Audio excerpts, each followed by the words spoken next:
Welcome back to The Tax Lawyer here on the Legal Broadcast Network. I'm Scott Drake, and my guest is tax attorney Rob Wood from his offices live at Wood LLP in San Francisco. We're talking about tax issues, and those especially he writes about at Forbes.com.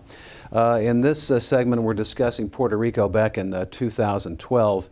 Puerto Rican government signed a law that created a nice tax haven for U.S. citizens. Well, the word got out, and people like billionaire John Paulson is spearheading a drive to entice others to join him over there. He's planning to relocate. Rob, welcome back. Talk about how this has developed, and is it a good tax haven for people, and why so many people are headed there?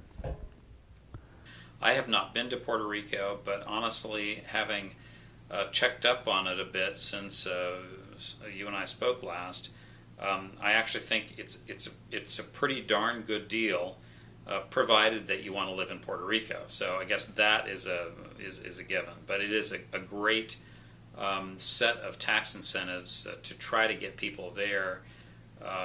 And I can list them for you. I mean, first and foremost, talk about qualifications. This is only for new residents of Puerto Rico. So that may or may not be fair. I guess if you are living in Puerto Rico, you might say this is not fair. But if you are living somewhere else and thinking about tax havens, and that is kind of a dirty word, or two dirty words, a tax haven, but it is a legal tax haven. It's still part of the U.S. I think that's the remarkable thing about this. Unlike, Scott, some of the other discussions we've had about people who are expatriating, giving up their U.S. passport, their U.S. citizenship, if you move to Puerto Rico, you do not give up your U.S. citizenship. You remain a U.S. citizen. And that, I think, is a fairly pivotal difference.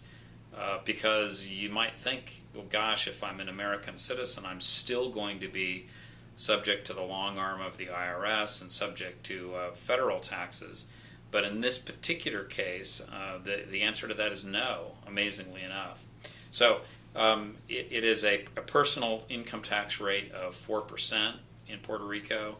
If you are a new resident moving there and you meet the sort of hurdles that you need to meet, and it is, and again, you're avoiding your U.S. regular income tax, and you're also, of course, assuming that you're successful at doing this, you're also avoiding whatever state tax that you are paying. So if you're moving from New York, like some of these finance people are, or moving from California or any other high tax state, you can sort of add that benefit on, that you're getting that. So no capital gains tax, and a 4% personal income tax on your regular income. Those would be the main benefits. Which is why Paulson says that the island is becoming the Singapore of the Caribbean. So even if someone's working for a mainland company and they're a resident of the island, they would be exempt from U.S. federal taxes on salary, for example.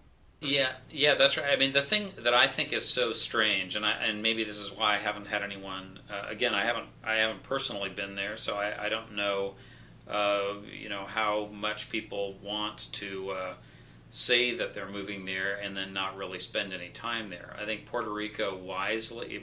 There's a debate, I gather, in Puerto Rican politics and citizenship about, is this a good thing or a terrible thing to try to woo people down there and offer them these incredible benefits? Is Puerto Rico doing a smart thing? Is it shooting itself in the foot? I gather that opinions vary. But I do think the kinds of people that would be attracted to this, the fairly moneyed people, presumably, and there's business incentives as well, which maybe we should talk about it in a future time. But the idea is that people who are attracted to this probably have a significant amount of resources. So my limited experience with that type of client is that they may not really want to live there. That is, what do I have to do to be a resident for tax purposes?